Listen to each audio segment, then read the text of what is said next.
Hi. ఈ వీడియోలో మనం ఫికో ఎక్స్‌పర్ట్ తోటి మాట్లాడుతున్నాం. ఈ డిస్కషన్స్‌లో మనము తన ఎక్స్‌పీరియన్స్ ఏంటి, ఫికో ఎక్స్‌పీరియన్స్ ఏంటి? అండ్ ప్రాజెక్ట్స్ ఎలా ఉంటాయి? అండ్ ఫ్రెషర్స్‌కి ఫికో ఆపర్చునిటీస్ ఎట్లా ఉన్నాయి? అండ్ ఏఐ ఇంపాక్ట్ ఎలా ఉంది? ఈ డిస్కషన్స్ అన్నీ కూడా మనము ఈ పాడ్‌కాస్ట్‌లో మాట్లాడదాం. Okay. Welcome to our channel Raj గారు. అరవింద్. Thank you. ఓకే. మీరు ఆహ్, మీ ఎడ్యుకేషన్ క్వాలిఫికేషన్ ఏంటండి? అసలు మీ ఎడ్యుకేషన్ క్వాలిఫికేషన్ ఏంటి? అండ్ ఎస్ఏపీ ఫికో సైడే ఎందుకు వచ్చారు మీరు? నేను ఎంబీఏ ఫైనాన్స్ చేశానండి. సో, ఎంబీఏ ఫైనాన్స్‌తో పాటు నేను మాస్టర్స్ ఇన్ కామర్స్ కూడా చేశాను. సో, నా ఫైనాన్స్ బ్యాక్‌గ్రౌండ్ వచ్చి నా ఎడ్యుకేషన్ బ్యాక్‌గ్రౌండ్ వచ్చి ఫైనాన్స్ కాబట్టి, నేనప్పుడు ఫస్ట్ స్టార్టింగ్ ఓ చిన్న కంపెనీలో చేస్తూ సాఫ్ట్‌వేర్ సైడ్‌లో ఏదైతే ఫైనాన్స్‌కి రిలవెంట్ ఉంటుందో దాన్ని చూస్ చేసుకోవాలనుకున్నాను. సో, ఫైనాన్స్‌కి రిలవెంట్ యాక్చువల్‌గా టాప్ మేజర్ ఈఆర్‌పీలో వచ్చి 2 ఉన్నాయి కాంపిటీటర్. ఒరాకిల్ ఒకటి, ఎస్‌ఏపీ ఒకటి.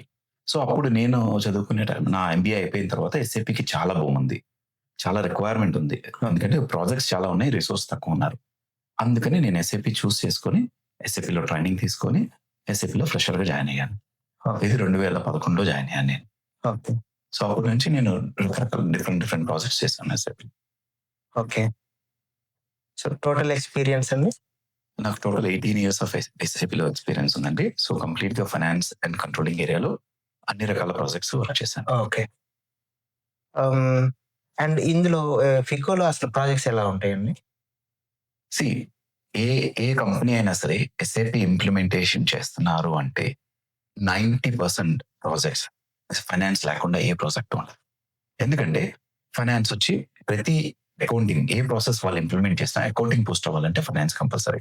So majority of the clients ఎవరైతే ఎస్ఏపీని సెలెక్ట్ చేసుకుంటారో ఎస్ఏపీకి ఉన్న స్ట్రాంగెస్ట్ ఫైనాన్షియల్ బుక్ కీపింగ్ మూలంగానే ఎస్ఏపీకి వస్తుంది. సో ఎస్ఏపీలో ఫైనాన్స్ లేకుండా ఏ ప్రాజెక్ట్ స్టార్ట్ అవుతుంది. నాకు తెలిసినంత వరకు 99 ప్రాజెక్ట్స్ ఎస్ఏపీ ఫైనాన్స్ తోనే. ఎందుకంటే వాళ్ళు ఫ్రంట్ ఎండ్ కి డిఫరెంట్ టూల్స్ యూస్ చేయొచ్చు. కానీ సాక్స్ కంప్లైన్స్ ప్రకారం కానీ లేదా కంట్రోల్స్ ప్రకారం కానీ ఉండాలంటే స్ట్రాంగ్ ఈఆర్పి ఏదైనా ఉందంటే ఎస్ఏపీ. సో అందుకనే ఏ ఎస్ఏపీ ప్రాజెక్ట్ కైనా ఫైనాన్స్ ఈజ్ వెరీ ఇంపార్టెంట్. కంపల్సరీగా ఫైనాన్స్ లేకుండా ఏ ప్రాజెక్ట్ ఉండవు. ఓకే. సో, ఇప్పుడు కంపెనీస్‌లో మాక్సిమం ఫైనాన్స్ సైడ్ అంటే మేజర్‌గా ఎస్ఏపీ ఫికో అనేది ఉంటుంది. ఎందుకంటే ఫైనాన్షియల్ డేటా మీ ఏ ట్రాన్సాక్షన్ చేసినా ఏ ఇండస్ట్రీ తీసుకున్నా వాళ్ళు ఎస్ఏపీ ఇంప్లిమెంట్ చేస్తున్నారంటే ఫైనాన్షియల్ డేటా ఎస్ఏపీలో ఉండాల్సిందే. అప్పుడే వాళ్ళకి ద అడ్వాంటేజ్ ఆఫ్ ఎస్ఏపీ వాళ్ళకి బెనిఫిట్ అనిపిస్తుంది. ఓకే. ఎందుకంటే ఓన్లీ సేల్స్ ఆర్డర్ క్రియేషన్ కి they can create open stack application. ఎస్ఏపీకి రావాల్సిన అవసరం లేదు. ఎస్ఏపీకి వాళ్ళు వస్తున్నారంటే మినిమం 2-3 మాడ్యూల్ ఇంటిగ్రేషన్ ఉండే ఉంటుంది. ఆ 2-3 మాడ్యూల్లో ఫైనాన్స్ ఒకటి కంపల్సరీగా ఉంటుంది. సో, మేజర్‌గా ఎస్ఏపీ ఫికో అనేది కంపల్సరీ ఒక ఇంప్లిమెంటేషన్ చేస్తున్నారు అంటే ఎస్ఏపీ ఫికో అనేది కామన్‌గా ఉంది. ఎందుకంటే ఎస్డి చేస్తున్నారు. ఎస్డి అంటే sales and distribution relevant, material master, material relevant, procurement relevant చేస్తున్నారు. ఇప్పుడు ఫైనాన్స్ లేకుండా ఈ 2 వాళ్ళు ఇంప్లిమెంట్ చేయరు. అప్పుడే ఎస్ఏపీ అడ్వాంటేజ్ ఏంటి? It's ERP tool. ఈఆర్పి అంటే నీకు 2 డిఫరెంట్ ప్రాసెస్లు ఇంటిగ్రేషన్ ఉన్నప్పుడు అప్పుడు కావాలి ఎస్ఏపీ. అలాంటప్పుడు ఫైనాన్స్ లేకుండా ఏ ఇంటిగ్రేషన్ స్టార్ట్ అవుతుంది. సో ఈ 3 టైట్లీ ఇంటిగ్రేట్ అయి ఉంటాయి. Finance, procurement, SD, sales and distribution. ఈ రెండిట్లో ఏది ఇంప్లిమెంట్ చేసినా బ్యాక్ అండ్ ఫైనాన్స్ కంపల్సరీగా ఉంటుంది.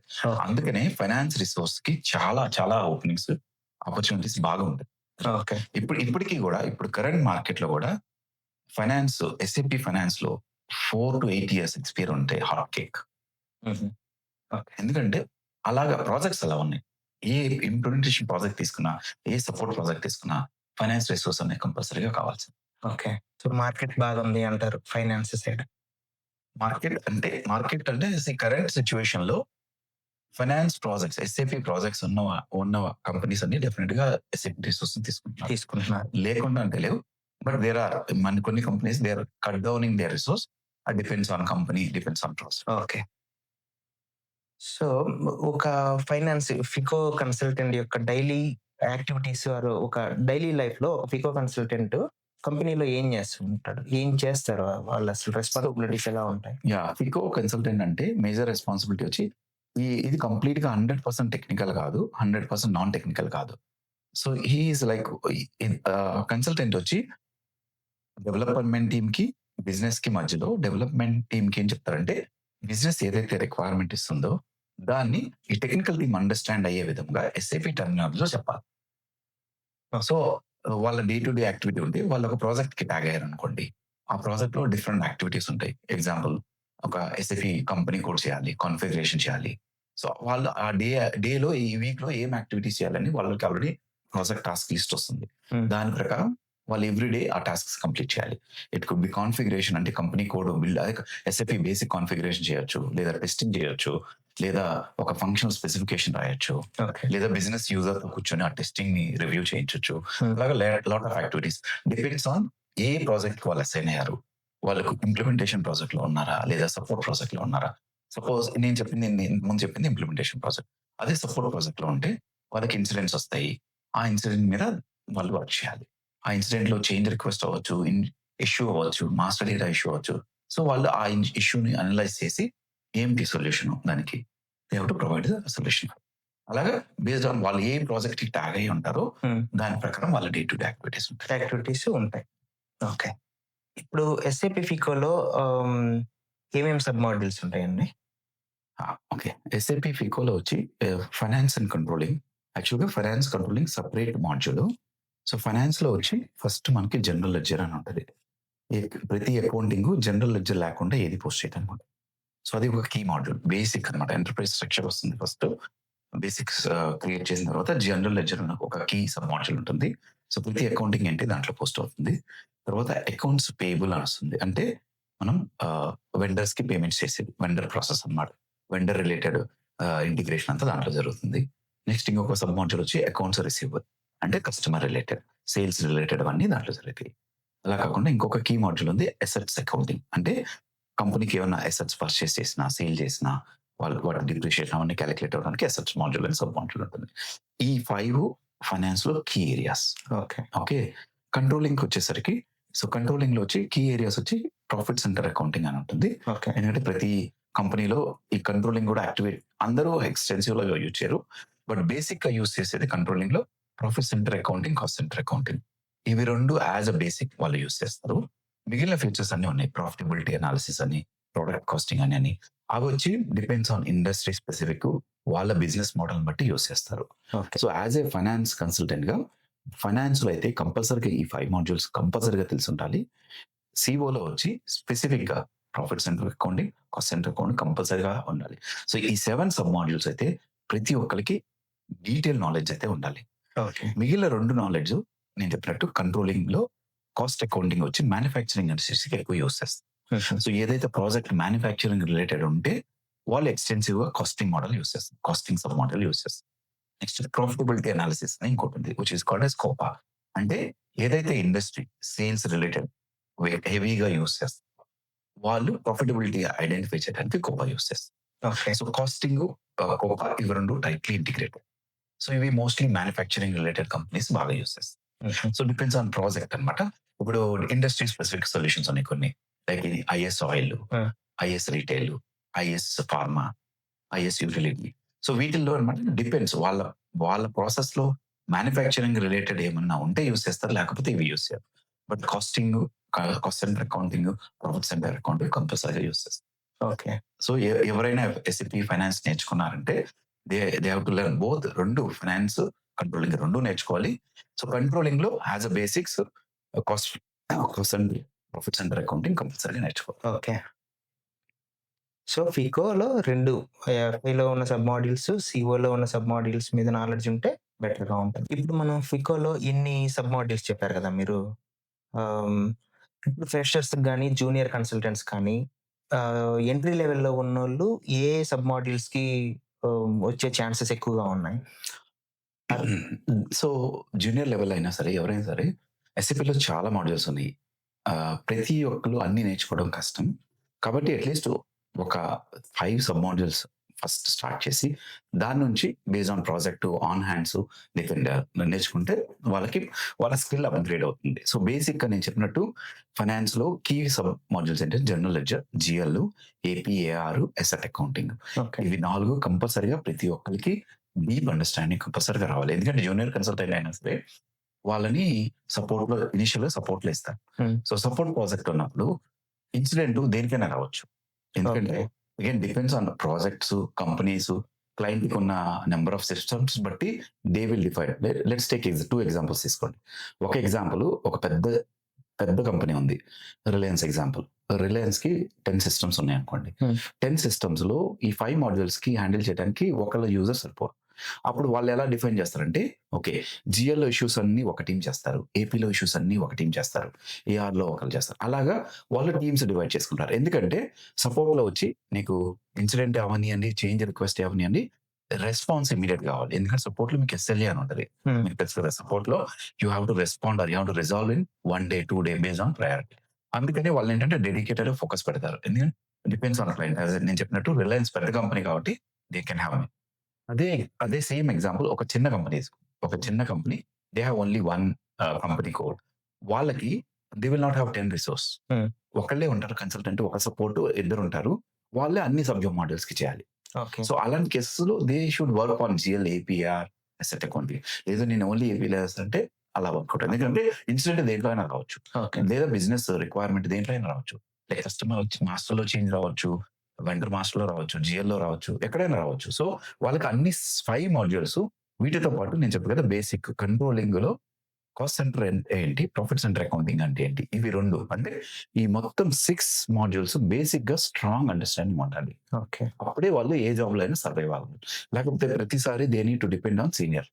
ఏ చిన్న ఇష్యూ వచ్చినా వాళ్ళకి మాడ్యూల్ ఏం తెలియకపోతే వాళ్ళు సీనియర్ కన్సల్టెంట్‌కెళ్ళి అడుగుతూ ఉండాలి. అడుగుతూ ఉండాల్సొస్తది. Practice more.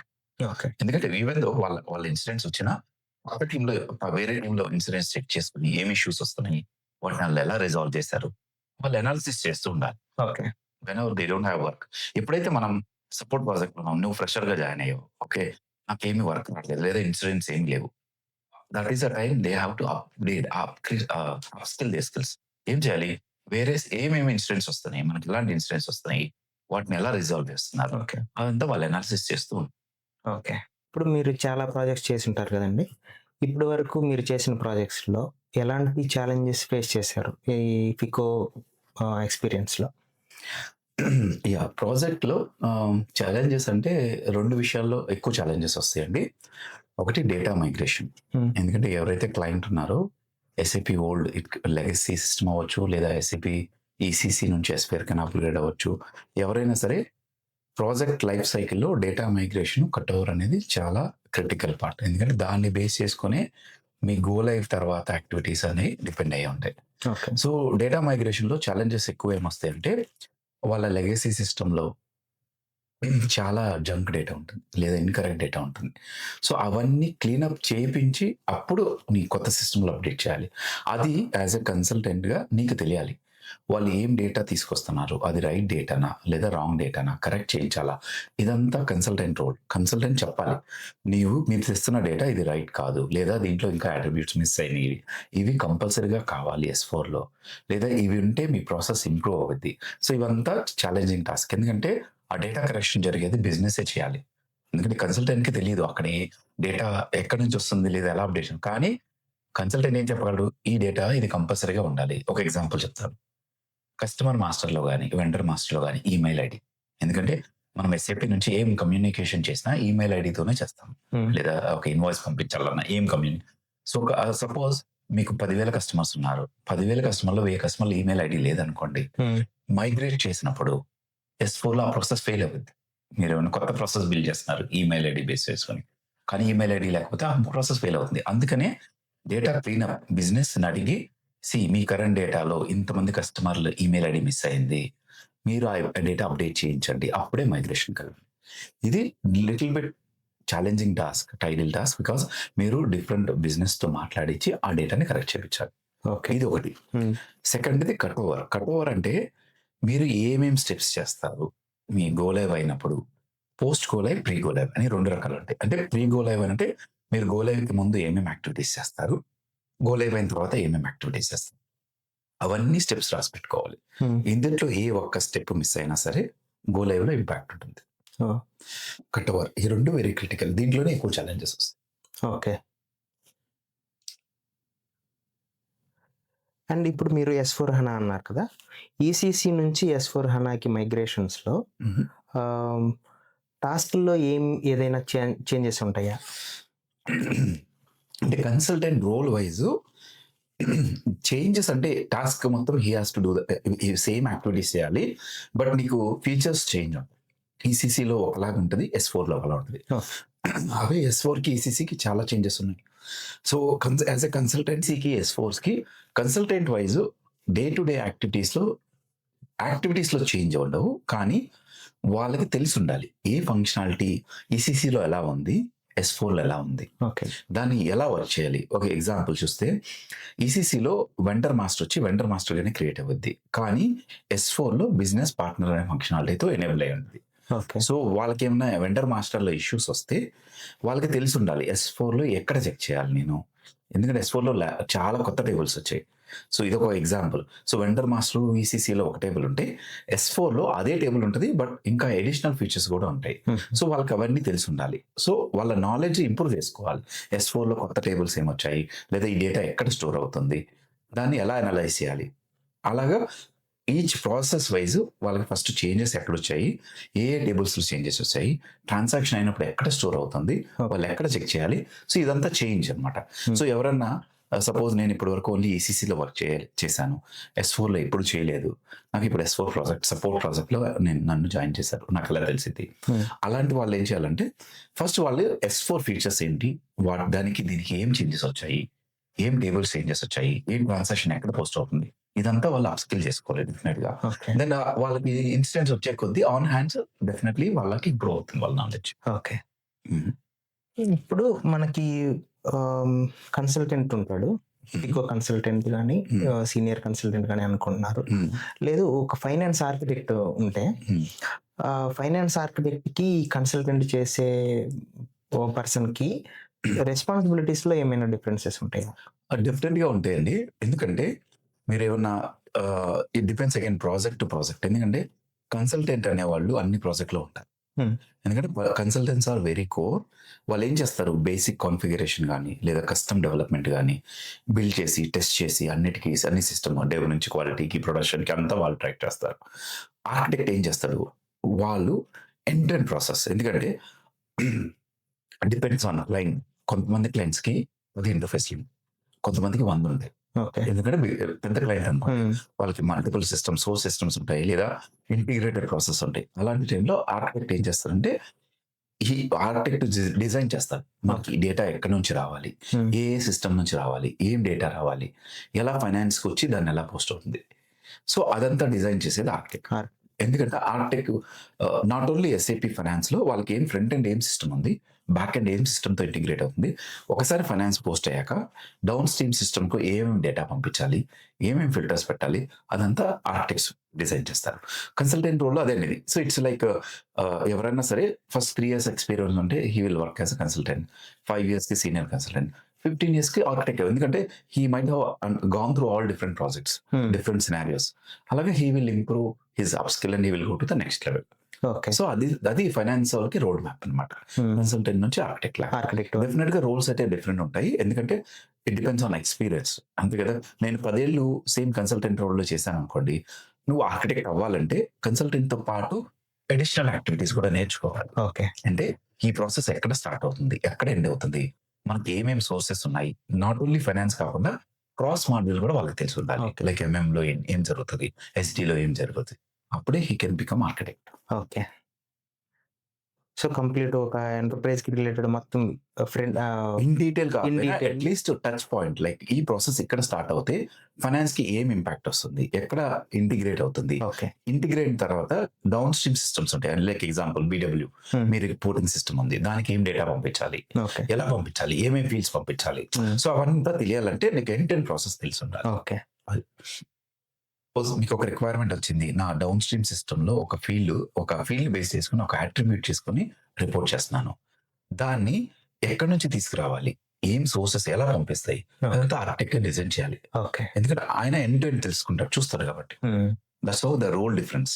కన్సల్టెంట్ ఏం చేస్తారంటే ఆ మాడ్యూల్లో నాకు ఈ రిక్వైర్మెంట్ వచ్చింది, నేను ఇది డెవలప్ చేసి ఇస్తాను, బిజినెస్ తో వర్క్ చేస్తాను, ఈ రిక్వైర్మెంట్ క్లోజ్ చేస్తాను.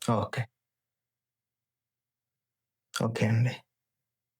ఇప్పుడు ఏఐ ఉంది కదా! ఏఐ తోటి హ్మ్. మనము ఈ మీరు చెప్తున్న ఈ రెస్పాన్సిబిలిటీస్ గాని, టాస్క్‌లు గాని హ్మ్. ఏమైనా ఆటోమేట్ చేయొచ్చా? అసలు ఏఐ ఇంపాక్ట్ ఈ ఫికో సైడ్ ఎలా ఉంది? సో అందరూ అనుకున్నట్టు ఏఐ అనగానే ఫస్ట్ నాకు జాబ్ పోద్ది హ్మ్. అంటారు. కానీ ఫికో వరల్డ్ గాని, ఏ వరల్డ్ అయినా సరే ఏఐ వచ్చింది మీకు హెల్ప్ చేయడానికి. It depends on how you are using the AI tool in hmm. Finance area. నేను ఫైనాన్స్ ఏరియా వరకే మాట్లాడుతున్నాను. డెఫినిట్‌గా డే టు డే యాక్టివిటీస్‌లో అయితే డెఫినిట్‌గా యూజ్ అవుతుందండి. There are lot of real examples. ఒక ఎగ్జాంపుల్ మీకు లైవ్ 2 ఎగ్జాంపుల్స్ చెప్తాను. ఇంతకుముందు ఫంక్షన్ స్పెసిఫికేషన్ రాయాలంటే ఒక కన్సల్టెంట్ హ్మ్. బిజినెస్ నుంచి రిక్వైర్మెంట్స్ అన్నీ తీసుకొని ఒక డాక్యుమెంట్ ఉంటుంది ఫంక్షన్ స్పెసిఫికేషన్ అని. దాంట్లో మొత్తం ఆయనే రైట్ చేయాలి. హ్మ్. బిజినెస్ ప్రాసెస్ గాని ఏమేం చేయాలి. ఇప్పుడు అక్కర్లేదు. ఏఐ టూల్ యూజ్ చేసుకొని అట్‌లీస్ట్ ఆ ఫంక్షన్ డాక్యుమెంట్ 10 పేజీలు ఉందనుకోండి. 10 పేజీలు రాయాల్సొస్తది. ఎందుకంటే డిఫరెంట్ ఎలిమెంట్స్ ఉంటాయి. ఏఐ యూజ్ చేసుకొని రిఫరెన్స్ ఏమన్నా ఫంక్షన్ స్పెసిఫికేషన్ అని రిఫరెన్స్ ఇన్ఫర్మేషన్ ఇచ్చి he can do that within 1 hour. Okay. అంటే 100% ఏఐ అక్యురేట్‌గా ఇస్తదని కాదు. బట్ అట్‌లీస్ట్ హిస్ ఎఫర్ట్ ఆ ఫంక్షన్ ప్రిపేర్ చేయడానికి నార్మల్‌గా 2 రోజులు పడుతుందనుకోండి. హ్మ్. ఏఐ యూజ్ చేసి he can do it in half day. Okay. అలాగే యూజ్ చేసుకోవచ్చు. నెక్స్ట్ టెస్ట్ స్క్రిప్ట్స్ లైక్ మనం ఒక ఫంక్షన్ కస్టమ్ డెవలప్‌మెంట్ చేసామనుకోండి. దాన్ని ఏ ఏ రకాలుగా టెస్ట్ చేయాలి. హ్మ్. ఇంతకుముందంతా మాన్యుయల్‌గా ప్రిపేర్ చేయాలి మేము టెస్ట్ స్క్రిప్ట్స్. ఓకే. ఈ సినారియోలో ఇది చేయాలి. అలాగా 15, 20 సినారియోస్. ఇప్పుడు అలా అక్కర్ల. దానికి కూడా ఏఐ టూల్ యూజ్ చేయొచ్చు. ఏఐ ఇచ్చి నాది ఇది ఫంక్షనాలిటీ. దీనికి నేను ఏమేమి టెస్ట్ స్క్రిప్ట్స్ ప్రిపేర్ చేయాలి. You will get it. అంటే నీ మాన్యువల్ ఎఫర్ట్‌ని you are trying to reduce. అంతేగాని హ్యూమన్‌ని రీప్లేస్ చేయడం ఇంకా అంత టెక్నాలజీ ఎందుకంటే మీరు బిజినెస్‌తో కనెక్ట్ అవుతారు. హ్మ్. బిజినెస్ పెయిన్ పాయింట్ ఏంటి మీరు అండర్‌స్టాండ్ చేసుకుంటారు. హ్మ్. దాన్ని ఫంక్షనల్ రూపంలో రాసి మీరు ఎస్ఏపీలో దాన్ని ఎలా ఇంప్లిమెంట్ చేస్తారో మీరు చేస్తారు. ఓకే. ఇంకా ఏఐ ఈస్ నాట్ ఆ లెవెల్‌కెళ్ళలేదు. బిజినెస్ ప్రాబ్లమ్ స్టేట్మెంట్ అండర్‌స్టాండ్ చేసుకో అదే మొత్తం అసలు. ఫైనాన్స్ ఏరియాలో మటికి అట్‌లీస్ట్ మీకు హెల్ప్ అవుతుంది. మీ మాన్యువల్ ఎఫర్ట్ తగ్గించడానికి. ఓకే. అండ్ అప్‌స్కిల్ అవ్వడానికి కూడా. ఎగ్జాంపుల్ నేను ఇప్పటి వరకు నేను చెప్పినట్టు 6, 7 సబ్ మాడ్యూల్స్ ఉన్నాయి. నేను ఓన్లీ అన్ని మాడ్యూల్స్ చేశాను. అసెట్ అకౌంటింగ్ నేను ఎప్పుడూ చేయలేదు. హ్మ్. అప్పుడు మీరు ఏఐని యూజ్ చేసుకొని you can upskill yourself. Real టైమ్‌లో ఎలాంటి సినారియోస్ వస్తాయి? ఈ ఇండస్ట్రీలో ఎలా వస్తాయి? ఓకే. ఇలా వచ్చినప్పుడు ఎలా పోస్ట్ చేయొచ్చు? ఇంతకుముందు ఏంటంటే నేను చదువుకునే టైంలో అంటే మేము సెర్చ్ చేయాలి డాక్యుమెంటేషన్. ఆ! ఏది టెక్స్ట్ బుక్కో లేదా మన ఎస్ఏపీ ప్రింట్ బుక్స్ ఉంటాయి. లేదా ఎవరైనా మెటీరియల్లో హ్మ్. అలా సెర్చ్ చేయాలి ఈ ఫంక్షనాలిటీ ఎక్కడ ఉందని. ఎందుకంటే అప్పుడు అంత ఎక్స్‌టెన్సివ్‌గా టూల్స్ ఏమి లేవు. ఇప్పుడు నువ్వు ఏఐలో క్వెషన్ అడిగితే నీకు ఆన్సర్ వస్తుంది. ఓకే. లేదా ఈ సినారియోలో ఇది ఎలా వర్క్ అవుతుందంటే హ్మ్. You will get answer. So, అవును. ఆ విధంగా ఏఐని డెఫినిట్‌గా యూజ్ చేసుకొని యువర్ డే టు డే లైఫ్‌లో మాన్యువల్ యాక్టివిటీని తగ్గించుకోవచ్చు. నువ్వు అప్ స్కిల్ అవ్వచ్చు డెఫినిట్‌గా. ఓకే. సో, మనము మాన్యువల్ యాక్టివిటీని తగ్గించొచ్చు అండ్ అప్‌స్కిల్ అవ్వచ్చు. అంతే తప్ప కంప్లీట్ ఫికో కన్సల్టెంట్ రీప్లేస్‌మెంట్ అనేది జరగదు. అదైతే నా ఒపీనియను. ఓకే. ప్రస్తుతానికి ఉన్న కరెంట్ సిట్యుయేషన్‌లో యెస్. ప్లేస్‌మెంట్ అయితే కాదు. హ్మ్. బట్ అదే ఇంతకుముందు 10 రోజుల్లో చేసే పనిని ఈ మాన్యువల్ యాక్టివిటీని అంతా తగ్గించుకొని I can do it in 2 days. Okay. ఇప్పుడు ఏఐ బూమ్ ఉంది. అండ్ మనము ఈ మాన్యువల్ టాస్క్‌లని మనం తగ్గించుకోవాలి అంటే ఏఐ యూజ్ చేసుకోవచ్చు అనుకుంటున్నాము. ఇంకో 5 ఇయర్స్‌లో హ్మ్. ఎస్ఏపీ ఫికో మార్కెట్ బాగానే ఉండిద్ది అని మీరు అనుకుంటున్నారా? హ్మ్. అంటే కన్సల్టెంట్ ప్రకారం కరెంట్ ఉన్న రిక్వైర్మెంట్ ప్రకారం చూస్తే సీ నేను చెప్పినట్టే ఇంతకుముందు చెప్పినట్టే ప్రాజెక్ట్స్ అయితే ఉన్నాయి. ఆ! ఓకే. ఇంతకుముందు 100 రిసోర్స్ కావాల్సొస్తే కంపెనీస్ ఎలా చూస్తున్నాయంటే ఏఐ ఉంది. ఎందుకు 100 రిసోర్సు? మనం 80 రిసోర్సు లేదా 50 రిసోర్స్‌తో చేయగలమా లేదా? ఓకే. అనే ఆలోచనలో కరెంట్‌లీ కంపెనీస్ ఆలోచిస్తున్నాయి. సో, దాని ప్రకారం చూస్తే అండ్ ఏఐ రిజల్ట్స్ కూడా నేను చెప్పిన దాని ప్రకారము కొంత రిడక్షన్ అయితే ఉంది. ఎందుకంటే నేను 100% సేమ్ చేయక్కర్లేదు. కొంత మాన్యువల్ ఎఫర్ట్ తగ్గుతుంది. ఇంకా ఇంకొక 1 ఇయర్‌లో ఏఐ ఇంకా రెవల్యూషన్ అవుతుంది. హ్మ్. సో, నెక్స్ట్ 5 ఇయర్స్‌లో మేబీ ఇప్పుడున్న జాబ్స్ అన్ని ఓపెనింగ్స్ ఉండకపోవచ్చు. బట్ స్టిల్ ఎస్ఏపీ ఫైనాన్స్‌కి మటికి డెఫినిట్‌గా ఆపర్చునిటీస్ అయితే ఉంటాయి. ఓకే. ఎందుకంటే నేను చెప్పినట్టు most of the companies ECC నుంచి ఎస్4కి మైగ్రేట్ అవుతున్నారు. హ్మ్. ఇంకా చాలా కంపెనీస్ మైగ్రేట్ అవ్వలేదు. They are in still process. హ్మ్. సో, ఆ ప్రాజెక్ట్స్ అన్ని కంప్లీట్ అవుతాయి. అండ్ ఎస్4 ఒక ఇయర్‌తో ఆగలేదు. హ్మ్. Every year it's have upgrades. So, upgrades projects అవుతూనే ఉంటాయి. సో, ఎస్ఏపీ రివాల్వ్ అవుతూనే ఉంది. సో, నంబర్ ఆఫ్ ఆపర్చునిటీస్ అయితే డెఫినిట్‌గా వస్తాయి. కానీ ఒకటే నా సజెషన్ ఎనీ కన్సల్టెంట్ మీరు ఇప్పుడు ఏదైతే వర్క్ చేస్తున్నారో అక్కడే ఆగకూడదు. You have to upskill. హ్మ్. డెఫినిట్‌గా అప్‌స్కిల్ ఎలా అవుతారు? నేనిప్పుడు ఏపీలో చేస్తున్నాను. ఏఆర్ చేస్తున్నాను. లేదా నాకు ఈ 5 సబ్ మాడ్యూల్స్ వచ్చు. నేను అక్కడితోనే ఆగకూడదు. ఓకే. నేను చెప్పినట్టు ఎస్ఏపీలో చాలా సబ్ మాడ్యూల్స్ ఉన్నాయి. హ్మ్. సో, మీరు డెఫినిట్‌గా ఇంక్రీజ్ చేసుకోవాలి. మీ స్కిల్ సెట్‌ని మీరు ఈవెన్ దో వర్క్ చేయకపోయినా Hmm. అసలు ఆ ప్రాసెస్ ఎలా వర్క్ అవుద్ది దాన్ని సిమ్యులేట్ చేసుకొని మీరు ఆ ప్రాసెస్ని రన్ చేయాలి. అప్పుడే మీకు ఎప్పుడైనా ఆపర్చునిటీ వచ్చినప్పుడు వాళ్ళు అడుగుతారు కంపల్సరీగా, నువ్వు ఈ ఏరియాలో వర్క్ చేసావా? నువ్వు అప్పుడు చెప్పొచ్చు, నేను ఈ ఏరియాలో వర్క్ చేయలేదు, కానీ నాకు ఈ స్కిల్స్ అంటే అంతా తెలుసు, ఇది ఇలా వర్క్ అవుద్ది, నేను ఆల్రెడీ దీని మీద ఎండ్ టు ఎండ్ నాలెడ్జ్ చేశాను. లేదా సర్టిఫికేషన్, ఓకే. ఇంకొకసారి దే కెన్ డూ సర్టిఫికేషన్. యాక్చువల్గా ప్యారలల్గా మీకు లాట్ ఆఫ్ కోర్సెరా కానీ లింక్డ్ఇన్లో కానీ చాలా ఈ లెర్నింగ్ సర్టిఫికేషన్స్ ఉన్నాయి. ఓకే. అలాగా you have to up skill. ఎందుకంటే నువ్వు ఎప్పుడైతే అప్ స్కిల్ చేసుకోలేదో ప్రిఫరెన్స్ అనేది డిక్రీజ్ అవుతుంది. ఓకే. ఇప్పుడున్న కాంపిటేటివ్ వరల్డ్‌లో up skill is very important. మీరు ఇంప్రూవ్ చేసుకోవాలి. ఒక్క దాంతోనే స్టిక్ అవ్వకుండా యూ హావ్ టు నేను చెప్పిన విధంగా ఒక ఏరియా కాకుండా ఇంకో ఏరియాలో కూడా మీరు వర్క్ చేయకపోయినా, హ్యాండ్స్ ఆన్ లేకపోయినా అట్‌లీస్ట్ నాలెడ్జ్ గెయిన్ చేసుకొని దాని మీద మీరు మినీ ప్రాజెక్ట్, మీ ఓన్ ప్రాజెక్ట్ చేయండి. ఓకే. అప్పుడు మీకు స్కిల్ అనేది వస్తుంది ఆటోమేటిక్‌గా. ఇంటర్వ్యూని కూడా క్రాక్ చేయగలరు. ఓకే. సో, ఇంక 5 ఇయర్స్‌లో డౌన్ ద లైన్ 5 ఇయర్స్‌లో ఫికో అయితే బాగానే ఉంటుంది అని డెఫినెట్‌గా ఇప్పుడు కూడా నేను చెప్తున్నా కదండీ! కరెంట్ కూడా 8-10 ఇయర్స్ వరకి Hmm. Lot of requirement, lot of openings are there. Openings are there. డెఫినెట్‌గా ఉంది. ఓకే. ఓకే. థ్యాంక్ యూ అండి. Thank you. అండ్ ఇప్పటి వరకు మనము ఫికో ఎక్స్‌పర్ట్ టాక్స్ విన్నాం కదా! మీరు స్కిల్స్ అప్‌డేట్ చేసుకోవడం కానీ, లేకపోతే ఇంకేదైనా మీకు డౌట్స్ ఉన్నా కానీ, మీరు కామెంట్ పరంగా చెప్పండి.